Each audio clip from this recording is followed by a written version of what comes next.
붉은 제복의 대열과 청동방패의 모습은 300년 동안이나 적들을 항복시키고 도망치게 만들기에 충분했습니다.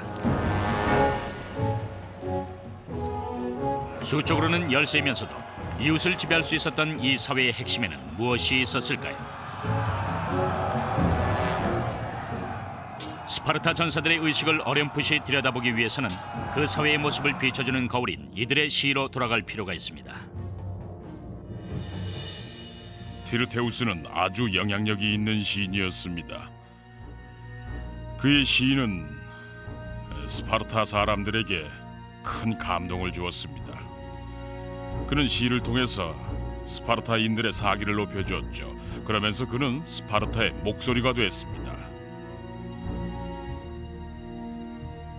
전선에 늙은 병사가 누워있는 모습은 충격적이다. 백발과 흰 수염을 하고 마지막 숨을 몰아쉬고 있는 늙은 전사의 모습은 차마 볼 수 없는 을신연스러운 광경이다.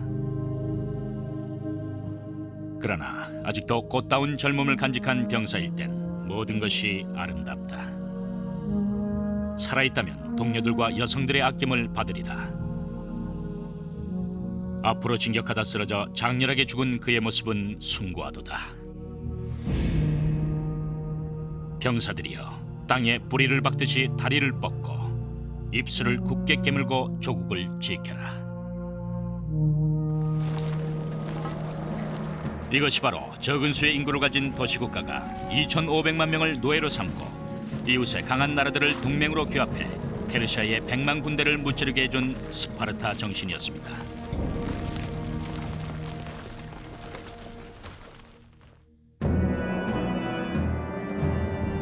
기원전 5세기 말 스파르타는 펠로폰네소스 전쟁에 휘말려들어 가장 강력한 이웃인 아테네 제국을 지배하기 위해 싸움을 벌입니다. 스파르타는 역사상 처음으로 벼랑 위에 서게 되죠. 초기 전투에서는 많은 영웅들과 영웅의 무용담이 생겨났습니다. 하지만 펠로폰네소스 전쟁은 영웅들과 함께 그런 무용담마저 사라지게 만들었죠. 성들은 포위당하고 인질들은 살육되고 무고한 양민이 무차별 죽임을 당했죠. 이것은 고대의 덕목을 무시한 최초의 현대전이었습니다. 새로운 전쟁에 승리하기 위해 스파르타는 강력한 해군이 필요했습니다. 그래서 이제까지 한 번도 가져보지 않았던 돈이 필요했죠. 기금을 모으기 위해 그들은 자신들 못지않게 아테네를 무시하던 페르시아로 눈길을 돌렸습니다. 페르시아는 스파르타와의 동맹을 생각해보지만 새로운 전술 고문이 반대를 하고 나섭니다. 그는 알키비아데스였죠. 지난 2년간 스파르타의 든든한 협력자였던 인물이었습니다. 그는 항상 계략을 꾸미고 있었죠. 어디서나 금지된 일을 하면서 신출귀몰한 재능으로 재주를 부렸습니다. 그의 술수에는 아무도 당할 사람이 없었습니다.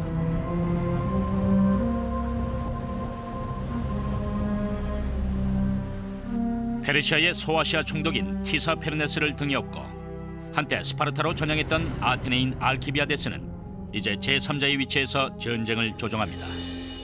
알키비아데스는 스파르타를 도와주지 않음으로써 스파르타와 아테네 동맹국 양쪽을 다 지치게 만들어야 한다고 페르시아를 설득했죠. 둘이 싸우게 두자는 정책인데 페르시아로서는 매우 영리한 전략이었습니다.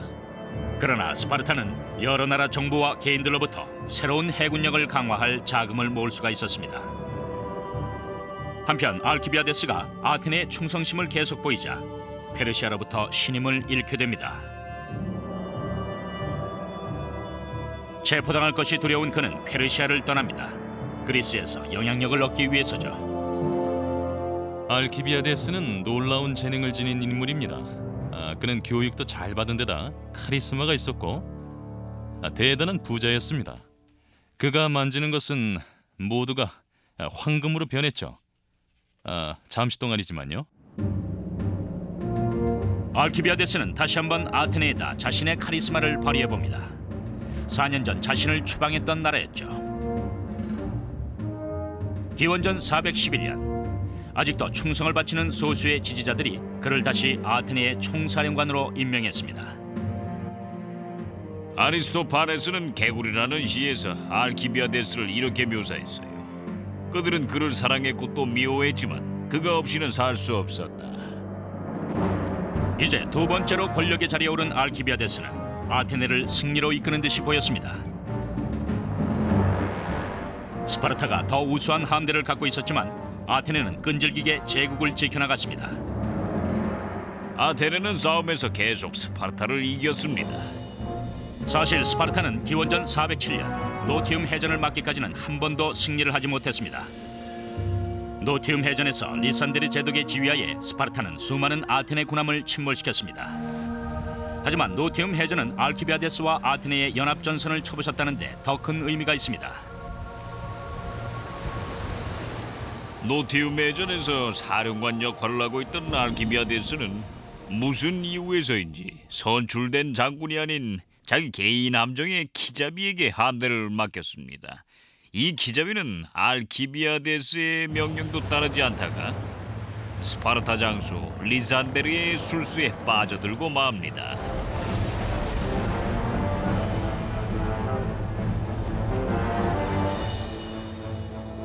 아테네는 재기할 수 없을 정도로 크게 패했습니다. 그 뒤로 알키비아데스는 다시는 아테네로 돌아올 수가 없었습니다. 기원전 405년 스파르타는 한때 위대했던 아테네 해군의 남은 전력마저 완전히 제거할 태세를 취했습니다. 리산데르는 아이고스 포타미에 있는 아테네 해군을 공격할 계획을 세웠죠. 망명 중이던 알키비아데스는 리산데르의 계획을 알고 아테네의 옛 친구들에게 경고를 했습니다. 알키비아데스가 물러나고 아테네인들이 겨우 한숨을 돌리고 있을 때 그가 돌아와 충고를 하죠. 이번엔 구세주나 다름없었는데 그들은 무시합니다. 당신은 도저히 믿을 인물이 못 된다. 이런 반응이죠. 그동안은 몰라도 이번엔 아닌데 말이죠. 아무튼 그렇게 해서 아테네는 패배합니다. 알키비아데스의 운도 마침내 다하고 말았습니다. 아테네가 패하자 그는 운둔을 했고 그 과정에서 재산도 모두 빼앗겼습니다. 알키비아데스는 이번에도 또다시 불륜 사건으로 인해서 불명예스럽게 죽게 됩니다. 분노한 여자 측 친척에게 죽음을 당하게 되죠. 그는 다른 사람들을 마음대로 쥐고 놀기를 즐겼습니다. 결국 자신의 꾀에 빠져서 종말을 맞았죠. 하지만 그가 걸었던 길은 특이한 인생 행로였습니다. 그리스의 역사상 그토록 다재다능하고 흥미로운 인물은 없었어요. 자신에게는 치명적이었지만요.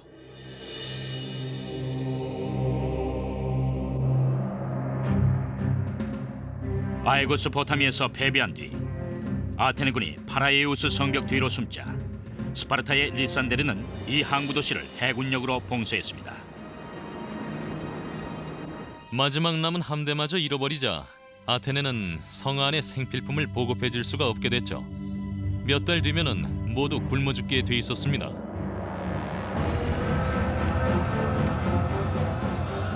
기원전 404년 아테네는 결국 패망했습니다. 리산데르는 성 안으로 들어가 정부와 국민을 장악했습니다. 27년간의 펠로폰네소스 전쟁이 끝이 난 거죠. 아테네 사람들은 전쟁 동안 자기들이 다른 도시 국가들에게 했던 일을 그대로 당하게 되자 넋을 잃었습니다. 남자는 모두 죽이고 여자와 아이들은 노예로 삼았던 일들을 고스란히 자기들이 당하게 된 것입니다. 그때 스파르타의 가장 강력한 동맹인 테베와 코린트에서 아테네를 모두 불태우고 주민을 노예로 삼으라는 강력한 압력이 있었습니다. 그러나 스파르타는 아테네를 전혀 다른 운명으로 이끌고 갑니다. 이 전쟁에서 우리가 되새겨봐야 할 것은 승리한 쪽이 스파르타라기보다는 아테네라는 사실입니다. 스파르타가 아테네를 멸망시키지 않으려고 했기 때문이었죠. 스파르타인들 중에는 멸망시키자는 사람들도 있었고 아테네에도 그걸 당연하게 여기는 사람들이 많았습니다. 아테네를 살려두자는 것은 자비심에서가 아니라 전략상에 필요해서였습니다. 동맹국들은 아테네를 완전히 멸망시키기를 원했습니다. 하지만 리산데르는 그 힘의 공백을 테베와 같은 도시국가가 메울까봐 우려했어요. 이미 스파르타는 패배와 분쟁이 있었으니까요. 스파르타로서는 만약 우리가 아테네를 멸망시키지 않는다면 어떻게 할 것인가 하는 문제가 있었습니다. 이런 대외 정책의 시작은 곧 스파르타에겐 종말의 시작이었죠.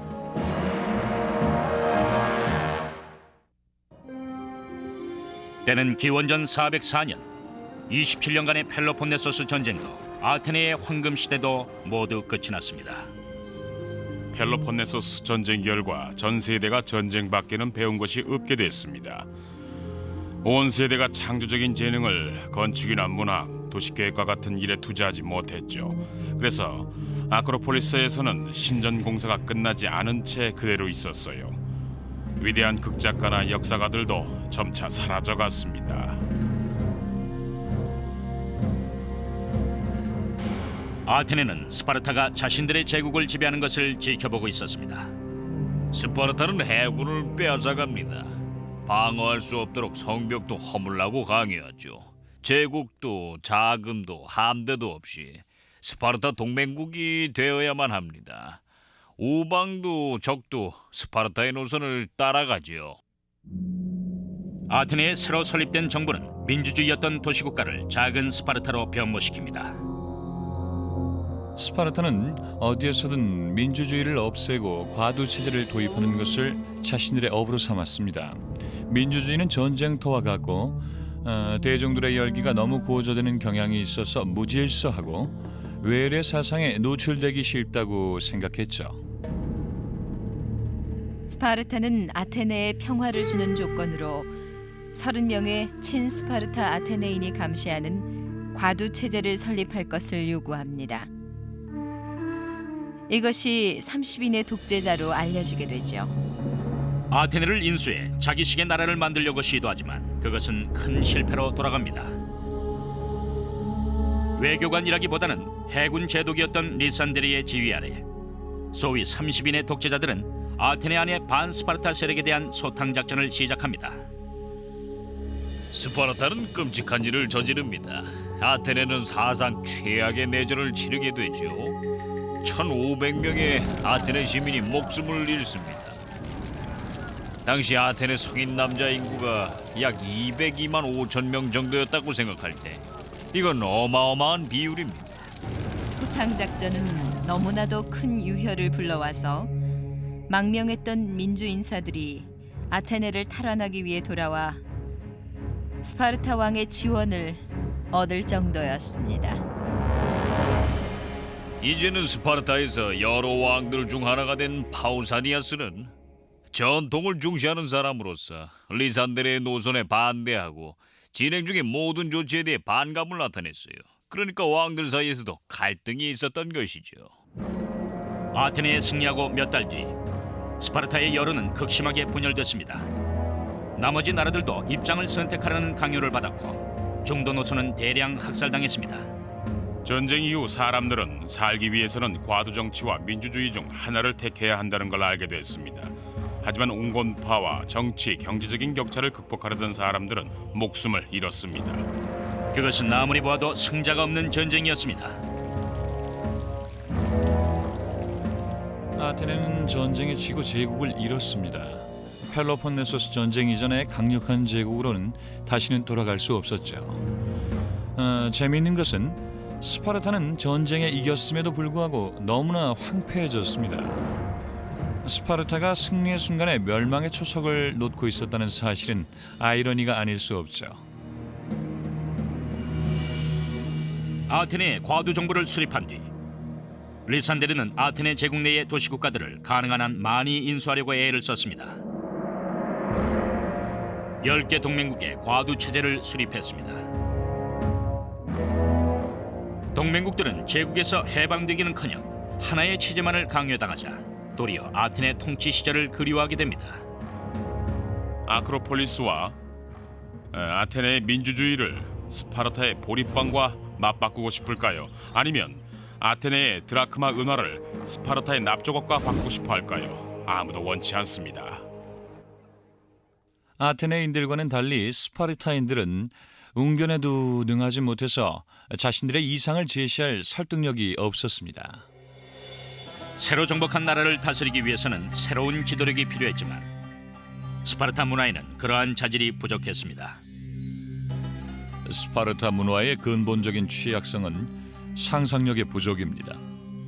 스파르타에서는 중요시되지 않았던 자질이죠. 대담성도 없고 매력도 없습니다.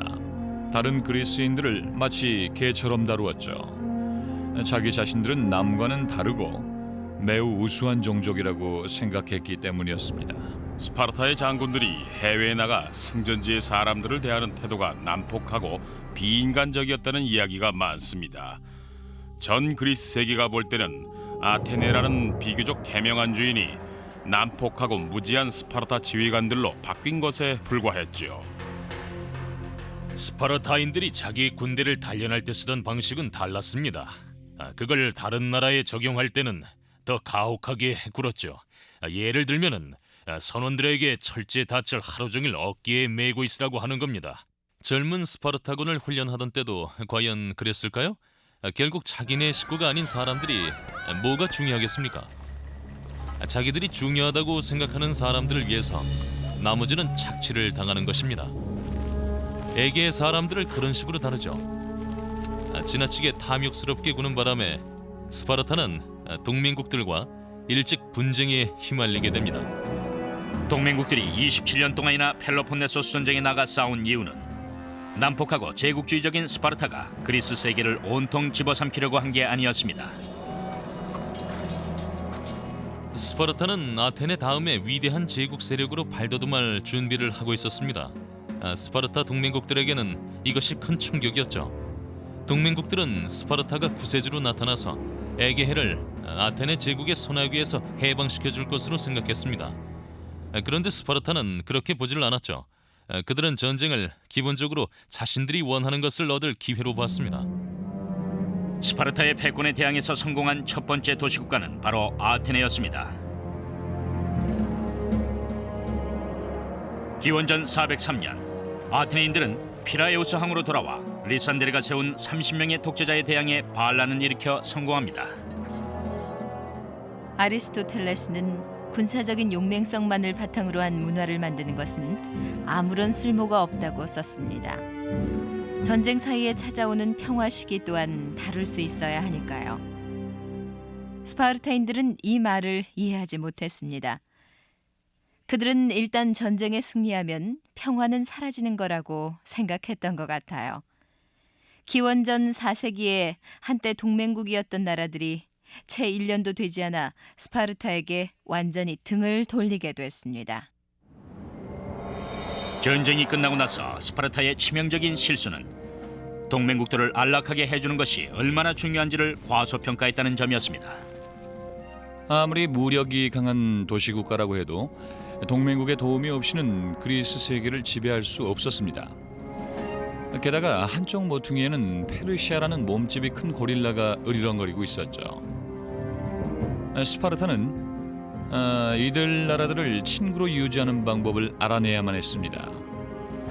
하지만 도리어 스파르타는 이 나라들을 모조리 다 소외시켜버렸습니다. 그러니까 스스로 재앙을 부른 셈이죠. 얼마 안가 스파르타는 가장 충성스러운 동맹국이자 가장 큰 도시국가인 테베와 코린트의 증오심에 불을 붙이게 됩니다. 스파르타와 동맹국들 사이에는 재빨리 금이 갔고 어떤 동맹국들은 무시할 수 없을 정도였습니다. 큰 승리를 한 지 10년도 못 돼서 스파르타는 다시 전쟁에 들어가게 됩니다. 이번에는 무적의 스파르타가 다시는 재기할 수 없을 정도로 파멸하게 되죠.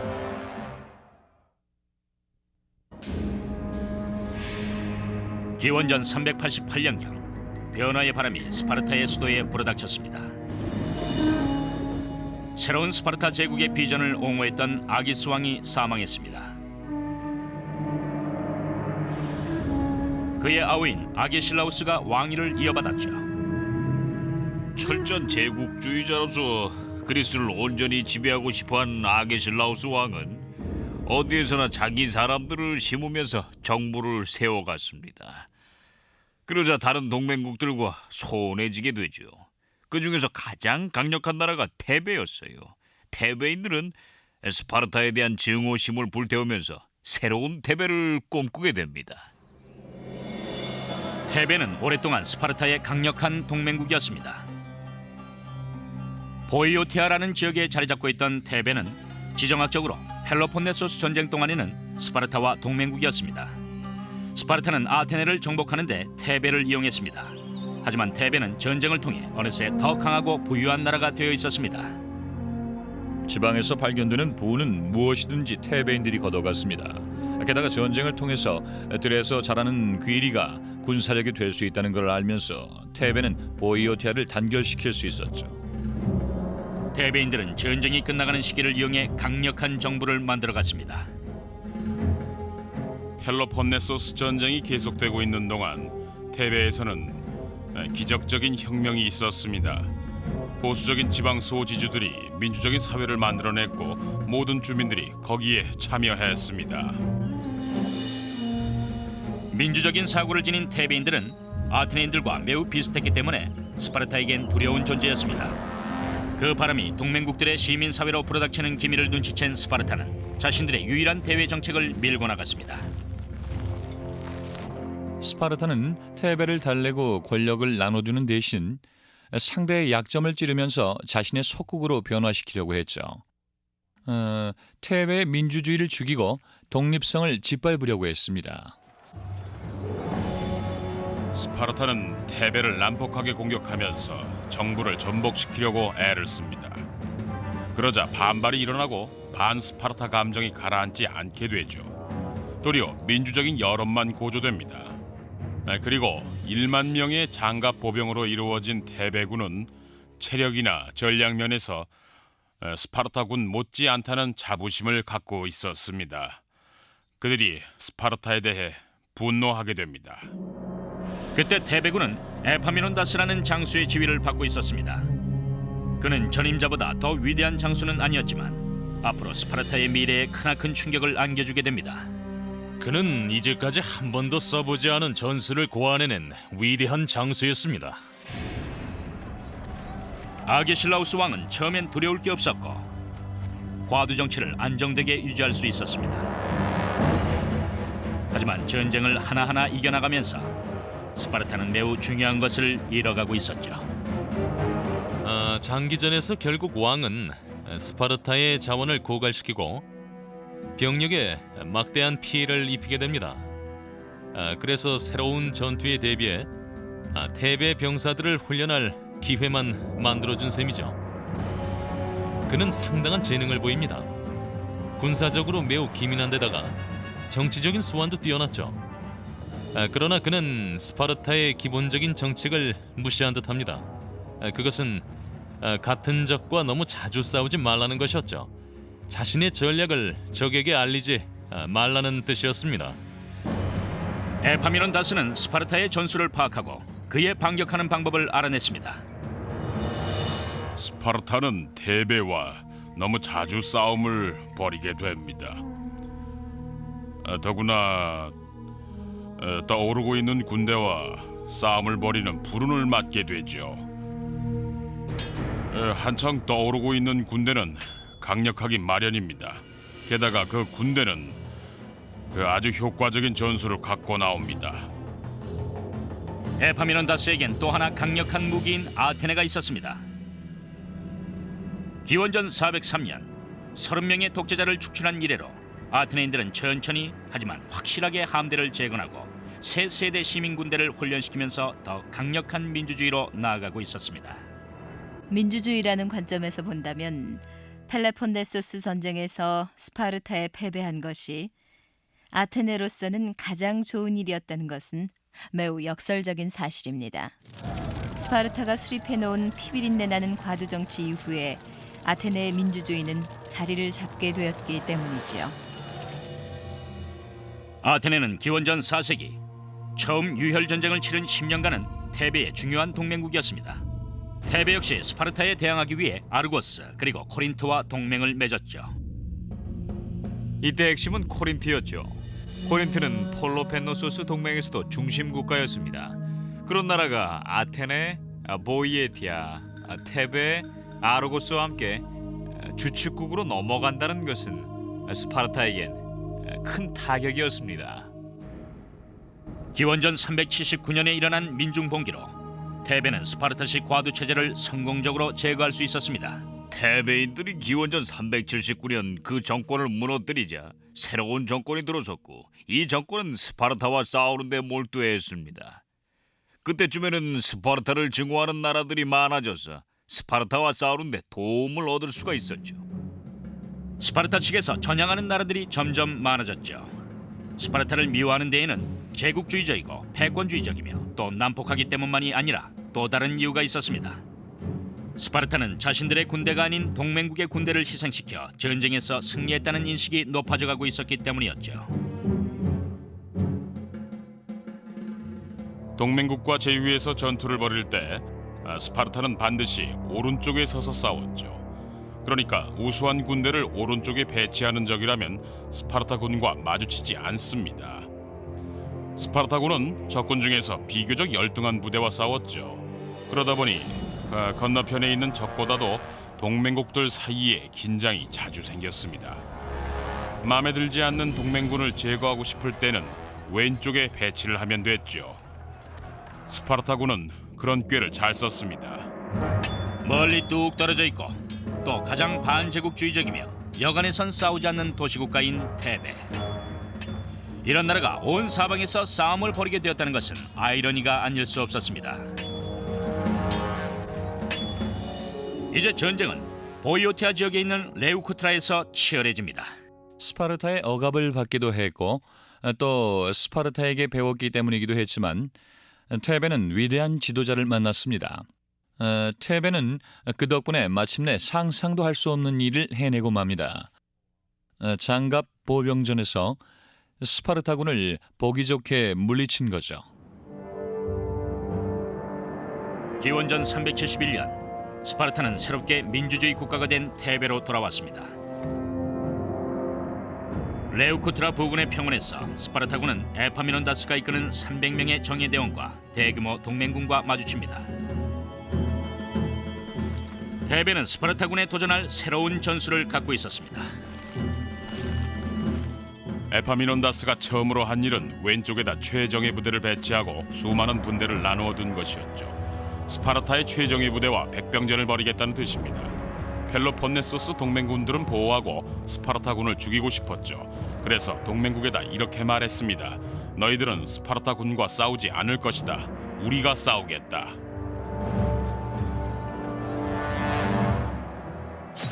스파르타군은 패배한 정도가 아니라 완전히 섬멸됐습니다. 전장에 나간 군대의 70% 이상이 전사했죠. 스파르타가 패배한 데는 두 가지 중요한 이유가 있습니다. 하나는 유연성이 부족해서 개혁을 하려는 의지가 없었습니다. 예를 들면 전열을 깊게 하고 특수부대를 개발하며 새로운 장비를 도입하는 것 등이죠. 그리고 또 한 가지는 수적인 열세였습니다. 스파르타군은 충분한 병력이 없었습니다. 페르시아 전쟁 때도 싸울 수 있는 장정이 9,000명밖에 없었죠. 펠로폰네소스 전쟁 때는 5,000명이었고요. 그렇게 점점 줄어들어갔습니다. 물론 남은 군대는 잘 싸웠지만은 병사의 수가 워낙 모자랐어요. 에파미논다스는 스파르타군을 거세게 밀어붙여 700명을 죽이고 나자 승리가 확실해 보였죠. 무적의 스파르타군이라는 생각을 송두리째 날려버렸습니다. 가장 중요한 것은 에파미논다스가 이것을 사태의 끝이 아니라 시작으로 봤다는 사실입니다.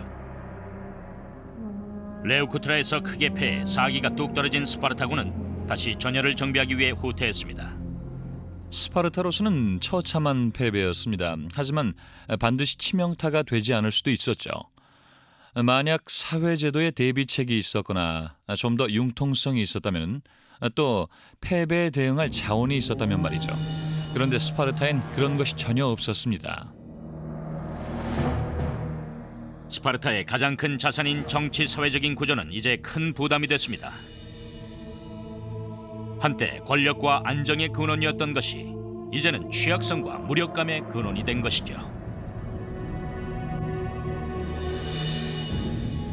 기원전 362년 스파르타는 2차 만티네이아 전투에서 테베에 다시 패배했습니다. 스파르타는 옛날식 사고방식으로 똘똘 뭉쳐져 있어서 경험을 통해 새로운 것을 배우는데 계속해서 실패했습니다. 가장 놀라운 것은 레우크트라에서 실패했던 전술을 만티네이아 전 때도 똑같이 적용해서 승리할 기회를 놓쳤다는 사실입니다. 목을 쑥 빼고 있다가 누구한테 공격을 당했다면 다시는 그렇게 해서는 안 되죠. 다르게 대응해야 합니다. 거기서 배우는 거죠. 스파르타는 모든 계약을 하려고 하지 않았어요. 보수적인 성격 때문에 항상 옛날 하던 식대로 하려는 경향이 있었죠. 스파르타는 우세하던 장갑보병 전투에서도 밀렸을 뿐 아니라 새로운 전투 형태에 맞는 융통성을 발휘할 수가 없었습니다. 전쟁은 해전으로 발전됐고 포위 공격전으로 치달았습니다. 그런 전투는 용기나 힘보다는 다른 기술이 요구됐죠. 새로운 지식과 과학이 요구되는 겁니다. 누가 스파르타에게 당신네 물에다 독을 풀겠다, 야간 전투를 하겠다, 또는 투석기나 활이나 창을 쓰겠다고 나오면 스파르타 시스템은 붕괴하기 시작합니다. 전쟁은 여러 가지로 발전했지만 스파르타는 거기에 따르지 못했습니다. 그들은 내키하지 않는 소년들과 젊은 장정들을 무자비하게 밀어넣는 구식 전투를 계속해 나갔죠. 아마도 스파르타는 유전적으로 열등한 사람들을 속아내고 있었는지도 모릅니다. 기원전 370년경에는 남아있는 성인 남자의 인구가 1000명에 불과했습니다. 어이없게도 용맹성 때문에 나라는 더욱 쇠퇴해갔습니다. 비겁함이 죄악이 되는 사회제도에서 우수한 전사들이 체제 안에 남아있지 않고 무덤으로 가게 된 것이죠. 비겁함의 정의는 우리 시대와는 달랐지요. 싸우다 도망치는 게 아닙니다. 다들 죽는데 자신은 살아남는 것을 의미할 수도 있었어요. 뛰어난 병사라면 죽어야 한다는 뜻이었죠. 인구 감소는 그 뒤 반세기 동안 급격하게 떨어지기 시작한 출산율 때문이기도 했습니다. 군인이 밤중에 몰래 아내를 찾아왔다 들키는 날엔 처벌을 받았기 때문에 자주 만날 수도 없었고 자연히 아기를 생산할 기회가 줄어들게 됐죠. 그러자 점차 인구는 감소하게 됐습니다. 한 사회의 인구 구성이 활기차게 되려면은 고대 세계에서는 여자가 15세에서 18세 사이에 아이를 낳게 만들어야 했습니다. 그런데 어린이 전염병이 많고 유아 생존율이 낮았던 사정을 감안할 때 그것은 재앙을 부르는 처방이었죠. 엘리트 전사들의 수도 부족했지만 사회제도상 일반 사병들의 수가 더 감소하게 되어 있었습니다. 사회적으로 직급이 내려가기는 쉬워도 올라가기란 실제로 거의 불가능했습니다. 병사들은 자기 동료에게 식사를 제대로 주지 않았다거나 다른 범죄를 짓게 되면은 강등을 당할 수도 있었죠. 그리고는 재기할 길이 전혀 없었습니다. 그래서 스파르타는 부동 인구가 많았습니다. 스파르타인으로 태어나고 훈련까지 받았지만 시민권을 빼앗길 수가 있었으니까요. 명예가 전부인 사회에서 불명예스러운 일이 생긴다면 발붙일 곳이 없어지게 되는 것이죠.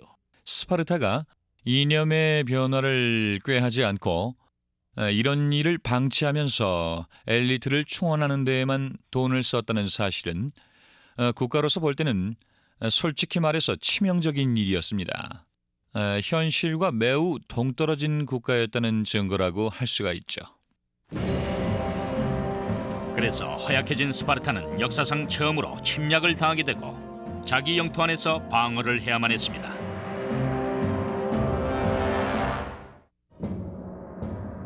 가장 허약한 순간 스파르타는 가장 큰 도전에 직면하게 됩니다.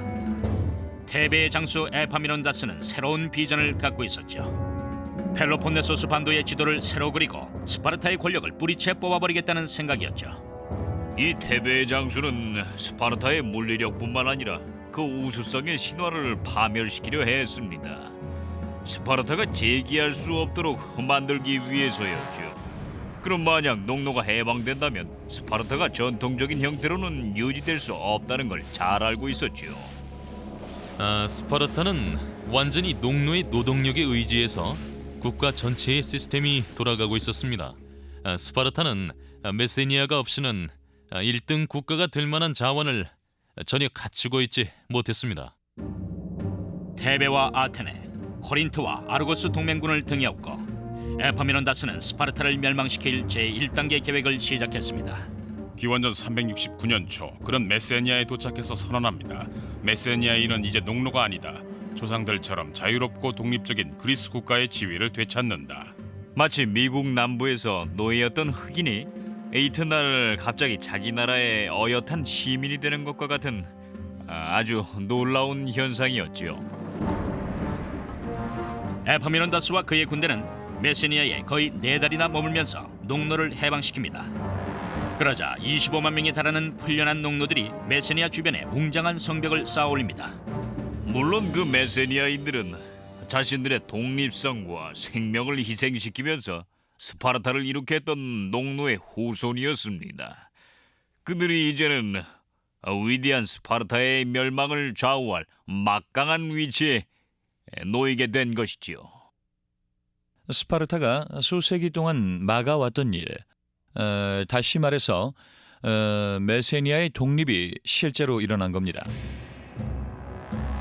해방된 농노들이 메세니아의 성벽을 쌓는 동안 에파미논다스는 제2단계 작전 계획을 세웁니다. 동맹군은 아르카디아 북쪽에다 핵심 전략 도시를 요새화했습니다. 그 도시는 그리스어로 거대한 도시라는 뜻의 메갈로폴리스로 불렸습니다. 스파르타의 재기를 두려워할 만한 사람들의 손으로 또 하나의 막강한 도시가 요새화됐습니다. 그들은 스파르타를 빙 둘러쌌습니다. 스파르타가 다시는 예전의 권력을 되찾을 수 없도록 온갖 수단을 다 씁니다. 그 순간부터 스파르타는 하나의 공룡이 됩니다. 에파미논다스는 이제 침략할 태세를 합니다. 그는 스파르타를 코너에 몰아넣고 7만 명의 군대도 수중에 넣고 있었습니다. 에파미논다스는 탁월한 인물이었습니다. 단지 정신적인 권위만으로 군대를 모았으니까요. 600년 만에 라코니아 계곡에다 최초의 외국군 부대를 세운 겁니다. 스파르타 여인은 600년 동안 적의 포화를 본 적이 없었다는 유명한 이야기가 있는데요. 그 신화가 끝난 겁니다.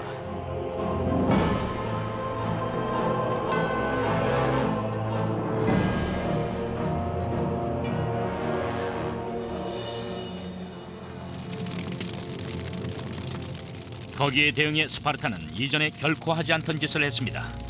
후퇴를 거듭하면서 그리스 사회의 2등 국가로 전락하게 되죠. 역사의 물결은 스파르타에 불리하게 흐르고 있었습니다. 인구에서나 지정학적으로도 불리한 데다 테베에 에파미논다스와 같은 인물을 만나자 운이 다하고 말았죠. 기원전 370년 메세니아의 해방 이후 스파르타는 그리스 세계에서 누렸던 권력의 자리에 다시는 오르지 못했습니다. 스파르타의 멸망은 그 성공에서부터 나왔죠. 그들은 자신들의 영광에 취해 밀폐된 온실에서 살았습니다. 그래서 성공과 함께 따라오기 마련인 부패와 유혹에 면역이 되어 있지 못했습니다. 다른 도시국가들이 한창 뻗어나가는 동안 스파르타는 옛 영광의 그늘 속에 파묻혀 사는 박물관이나 다름없었습니다. 사실 로마 시대에는 하드리아누스 같은 지도자들이 이곳에 와 이색적인 생활 풍습을 구경하던 일종의 스파르타 테마파크가 되었죠. 위대한 역사가 투키디데스는 이렇게 말했습니다. 미래 세대가 아테네를 볼 때 아마도 그들은 아테네는 실제보다 훨씬 더 위대하다고 생각할 것이고 스파르타는 실제보다 훨씬 변변치 않은 나라였다고 생각할 것이다. 스파르타는 이 세상에 내세울 것도 후세에 전해줄 것도 거의 없습니다. 집들은 소박했고 신전도 허술했습니다. 일단 권력이 쇠퇴하자 스파르타는 도무지 쳐다볼 곳이 거의 없었죠. 그런가 하면은 아테네는 살아남았을 뿐만 아니라 거기엔 전 세계가 경탄할 것들이 많이 있었습니다. 그러나 스파르타인들은 자신의 유산을 남겼고 포화가 미쳐 가시기도 전에 아테네의 사상가들은 스파르타 사회의 고귀한 측면을 자신들의 국가에다 부활시켰습니다. 스파르타는 헌법이 있는 정부 조직과 감시와 균형을 제도화했습니다. 다른 나라의 모범을 보인 셈이죠.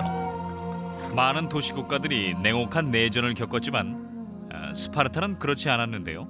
그 비결은 무엇이었을까요? 우리가 알 수 없듯이 고대인들도 그 비밀을 밝히지 못했습니다.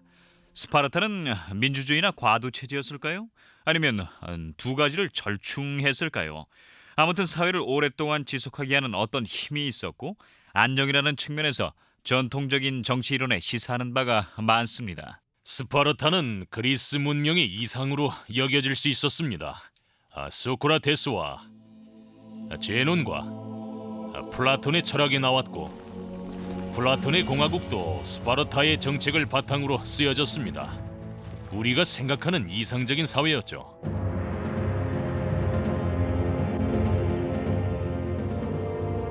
그 뒤 2000년 동안 철학자와 정치가들은 과거 스파르타의 영광을 또다시 되새기게 되었습니다. 스파르타는 이탈리아 르네상스 기간 동안 이상적인 모델로 제시되었고 과도 체제는 소위 안정이라는 이유로 베네치아의 모델로 자주 거론됐습니다. 18세기에는 특히 프랑스에서 사람들이 스파르타에 큰 호감을 갖게 됐습니다. 루소는 스파르타가 인간이 아니라 반신반인의 공화국이었다고 말했습니다. 프랑스 혁명기에는 많은 사람들이 스파르타인들처럼 장렬하게 죽고 싶어 했습니다.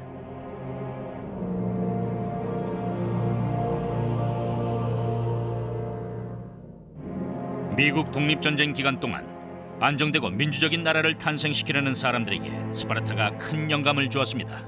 토머스 제퍼슨은 지역 신문에서보다 투키디데스의 역사책에서 더 많은 것을 배운다고 말했습니다. 투키디데스는 이 급진적인 민주사회인 아테네가 어떻게 해서 펠로폰네소스 전쟁에서 패했는지를 이야기해 줍니다. 그것이 아마도 제퍼슨과 우리 헌법의 기초를 닦은 분들이 아테네보다 스파르타를 더 소중히 여긴 이유일 것입니다. 선조들은 아테네 민주주의를 우리가 가져서는 안 될 끔찍한 표본이라고 지적을 했어요.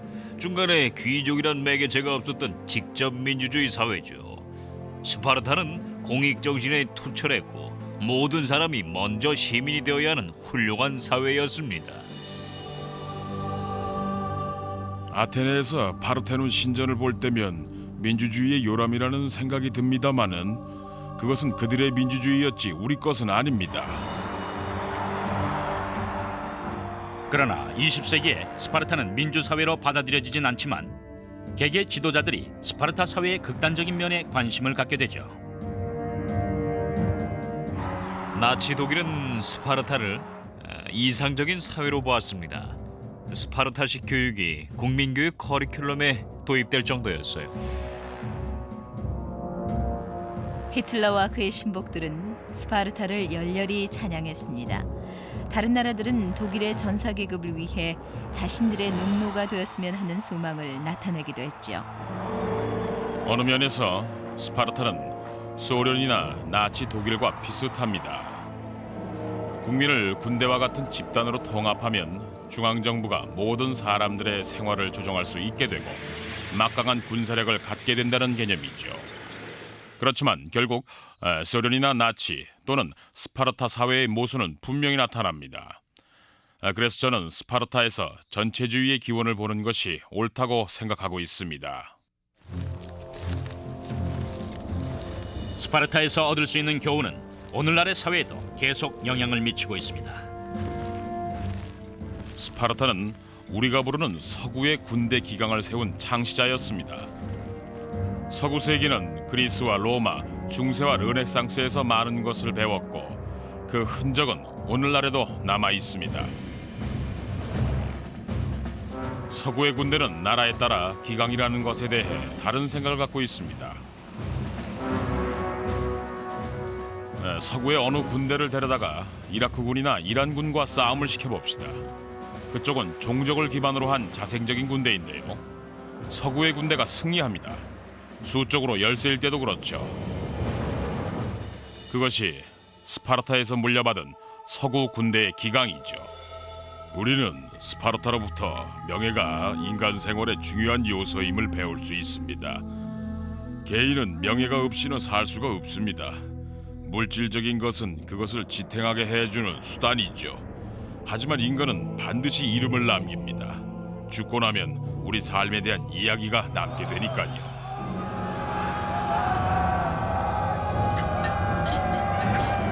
그러나 수많은 사람들이 국가를 위해 엄청난 대가를 치렀다는 사실 때문에 스파르타의 위대함은 퇴색하게 됩니다. 스파르타는 인간으로서 품위 있고 올바르게 살아가기 위해 필요한 인간의 온갖 품성을 억눌러야만 했습니다. 그러자 과도한 잔혹성과 이기심과 편협함이 생겨나게 됐죠. 그렇게 해서 자유의 대가, 심지어는 자신들의 자유까지 희생시켜 우월성과 명예를 성취하게 되었는데요. 그것은 인간의 번영에 필요한 자질을 짓밟는 만행으로 홍자될 수 있습니다. 결국 스파르타는 당연한 운명을 맞았다고 할 수 있습니다. 현대 사회는 그런 점에서 유리합니다. 역사 속의 스파르타에서 장점을 택하고 단점은 버릴 수 있기 때문이죠.